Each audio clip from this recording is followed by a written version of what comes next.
room's so hot. Seriously, I'm gonna go open a window. Hey guys, welcome back to my channel.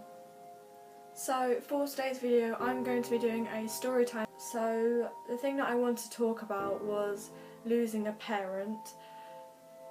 Now losing a parent is very hard, as you can imagine, for someone my age. If you don't know, I'm nearly 15 in December. So that means that my mum, who passed away 2 years ago, if you didn't know, she was only young. She was 48 when she died. She'll now be 50. So yeah, it's not very old, but you know, we don't all last forever, and generations go through generations. And as well as it all being tough, you know, we all have to somehow get on with our lives, not to completely forget, but we still love them dearly forever.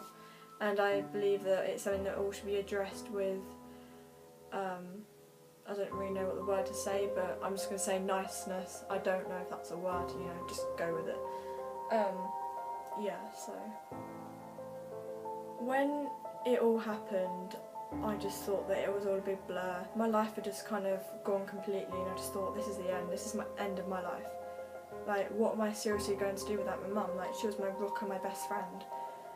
As you can imagine, I actually did a post on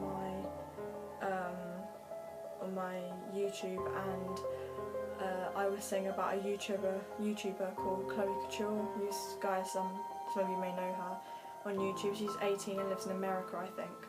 And she's 18 and she lost her mum from the same thing. Her mum was 48 and from cancer. I mean, how weird is that? You don't just come across someone who's in your same position but just like 4 years older than you. That's just mad. And I think that, you know, it's very hard for whatever age you are, and I believe that, you know, they're with you forever, and you know, they're very proud of whoever you are and who you've become, because who you are now is what your parents gave to you genetically and just physically, your appearance and just everything else that has happened in your life. So now my home situation is that I live with my auntie and my younger brother, who's 18 months younger than me, so he's just become 13, so he's just hit the teen stages. He's really not that bad. But yeah, you know, life's hard, but you know, life's tough, but so are you. That's my life motto. And you know, so I might as well just tell you the whole story of how it all happened and how I got to this stage. It all started when it became 2010 and my mum was diagnosed with cancer at the age of 48, I think she was. No, she must have been 46 or something like that. So she was only like quite young. So yeah, she was 46 when she was diagnosed with cancer in 2010. And that was in the breast cancer, and it was quite bad from what I've been told. Obviously I wasn't too old enough to understand, but I think I was the age of, I must have been 11 or 12, I can't work out maths. But it was around that age anyway, and I remember being at my nan's, and I remember my mum telling me that she had cancer, and my heart just shattered into a million pieces, as you can imagine, for a girl my age, or anyone younger or older for that matter. And it was all very hard for the family, as you can imagine. I mean, imagine someone in your family or a close family member just, you know, had really bad news for you, and you're just like, oh my gosh, I did not know. And you know, the first question that people ask you when that happens is, how bad is it? You know, how long have you got to live? But obviously my mum didn't know how long she was going to live, and but I think now I realise that life was so precious to her and she wants to make every second count of her life. And you know, I can believe that. I mean, God just doesn't take away people for no reason, you know. Death happens for a reason. We're not here forever. You only live once, YOLO. But you know, life was tough, and then it started to spread in 2014, I believe, and that went again to the breast cancer, and then the esophagus. I think that's kind of in your stomach. I'm not very good at body parts and that sort of stuff. Yeah, so that was the esophagus and the breast cancer. And so they were both there, and in the end my mum had to have a boob removed, actually. So yeah, and that was hard, because obviously my mum had to wear a fake boob under her bra, obviously. And then she started to lose her hair, so she had radiotherapy and chemotherapy, and that was all very hard for me and the family. Yeah, so that became all very hard, as you can imagine. Yeah. But then I suppose you could call my mum an inspiration in a way, because she always wants to make every second of her life count. As you can imagine, with someone who hasn't got a lot of life left in them. She was very strong and weak at some times, and things just got a bit too much for her sometimes, where she would just burst into tears for no reason.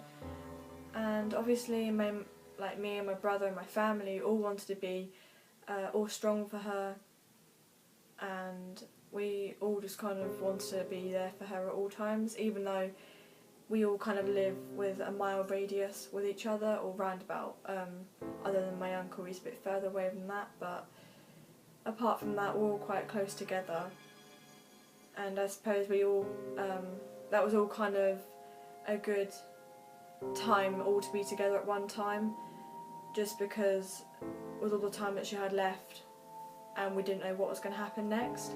So that's why we just all kind of took every day as it came, and I think we just figured out every day by day. Sometimes she was at her highest, and sometimes she was at her lowest, but everyone's like that, aren't they? I mean, we can't all have our up days every day, and we can't all have our down days every day. So she actually became quite an inspiration to me, because if it wasn't for her, I wouldn't be the person I am today, and I certainly wouldn't be as confident as I am today with talking to you guys about it, because I think it's a very strong thing to talk about, especially when it happened nearly 2 years ago.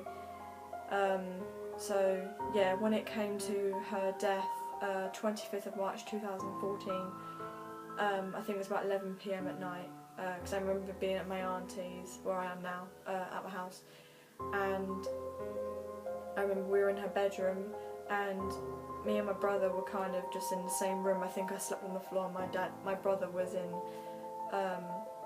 my auntie's bed, just kind of sleeping, and my cousin was there too. And my cousin came in, because I think my auntie was at work at this time. My cousin came in to me, and I remember seeing the clock at 11 PM. Well, it said 11 ... and I'm thinking, oh, it's like morning, where's the sun? Like, is it raining or is it really dark? And I said to my cousin, is it time for school? Because it was a school day, because I remember it being going into a Wednesday.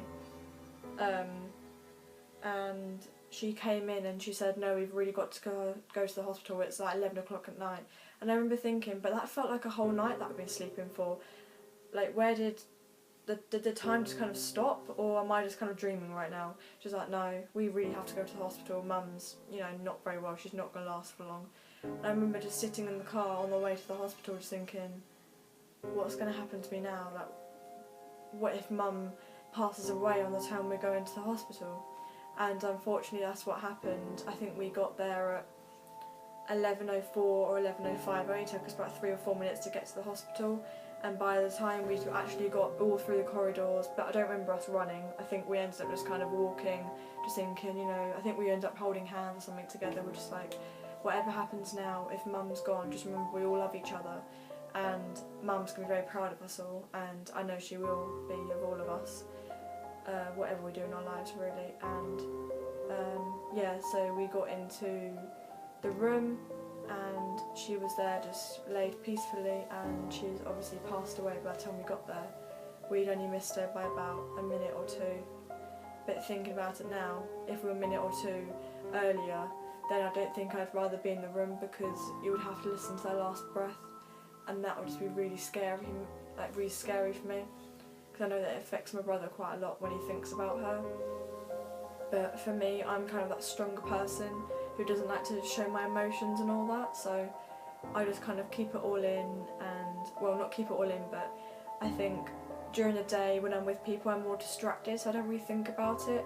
But you know, when you kind of think of someone who's already passed away, and you smell something, or you eat something, or you go to somewhere where they've been, or remind you of them, and that just makes you feel really tearful or really upset. And I think that it happens quite a lot to me, because I know that we were at school, and I think I kind of just got a waft of something, and I thought, oh my gosh, that reminds me of Mum. And it just made me really upset for the rest of the day, so that's what happens. And especially with moving now, it's going to be really hard for me, if you saw my last video that I put up yesterday. But I don't know when I'll upload this, but yeah, I'll probably upload it later today. And so yeah, that was really hard with her passing away. So then when we were there for about half an hour, so it would have been about 11:30 at night, then, so not quite midnight, and I remember there being a few nurses there, and there was 2 nurses, and they both sat us down, me and my brother James, on a chair in a little office, and we had like a drink and a biscuit just to calm ourselves down, because I think we were all just kind of really shocked about what happened. Obviously we knew that Mum was going to pass away sooner or later, but we weren't quite prepared for what was going to happen right now. Obviously, because we were at my auntie's, and all of a sudden we get a phone call from my auntie to my cousin, and our cousin tells us that we have to go to the hospital. So that's how she passed away, in case you guys were wondering, and I just thought it's quite nice to tell the story, although it's a horrible thing to go through, and no one should have to go through it alone. And I do believe there's a light at the end of the tunnel, and life's tough, but so are you, as I mentioned earlier in the video. But you know, we all have to go through tough things, but we all get through it one way or another. And I do believe that people are there for you always. And if you're going through the same thing as me and would like to talk to me about it, then I actually have an Instagram which is public, and you can DM me and we'll talk about it. It's in the description below. Yeah, so as well as my Twitter, but I'm not really on there as much as Instagram, so if you want to talk about it, then just DM me on Instagram and we'll talk about it. And you know, I don't believe that anyone should have to face it alone, especially with my age. I was only 12 at the time. I mean, I wasn't even a teenager, I mean, come on. And you know, so I just wanted to tell that story. And then when I came out of the hospital, I felt really faint and dizzy, and I just kind of collapsed. My legs went like jelly, and my whole head was just like banging like a massive headache, and I just didn't feel right. So I think I was about to faint on the floor or something. I can't even remember. It was 2 years ago. The nurse, I think, just kind of was like, "Are you okay?" I was just like, "No, I'm really not." So she got me a wheelchair and she wheeled me out straight from the hospital.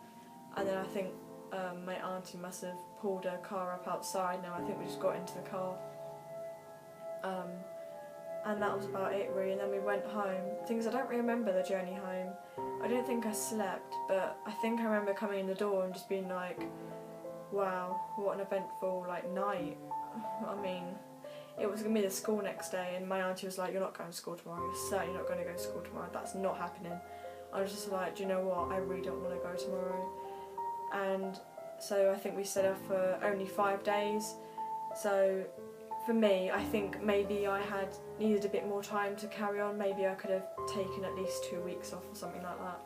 I mean, I think I was a bit too quick to go back, but at the time I was like, do you know what, I'm ready. I just need to see my friends and tell them about it, although they probably knew about it because my auntie would have rung them up and said, you know, that this has happened, you know, please look out for Becca, as she's going through a really tough time as she lost her mum last night. So yeah, I've decided to film this video now rather than like a year ago, because I think I was still getting it over a bit more. Because with her death anniversary, we actually go to Brighton, so because we live, well, quite near to Brighton, because we live in England, then it's quite easy to get there. And although we didn't go there much as kids and all that, so yeah, so we just kind of go there for a bit. We just kind of go on the pier, go and spend a little money in the arcade, and that's about it really. But I've never actually seen Zoella there, so you know she lives in Brighton. I've never seen her there before, but you know, we can't have everything in life that we want. And yeah, so I thought I'd show you that story. So yeah. So I really hope you enjoyed this video, even though it was a slightly sadder story and a story time. So please give it a like and subscribe if you haven't already, and thank you for watching, and I will see you in my next video. Bye!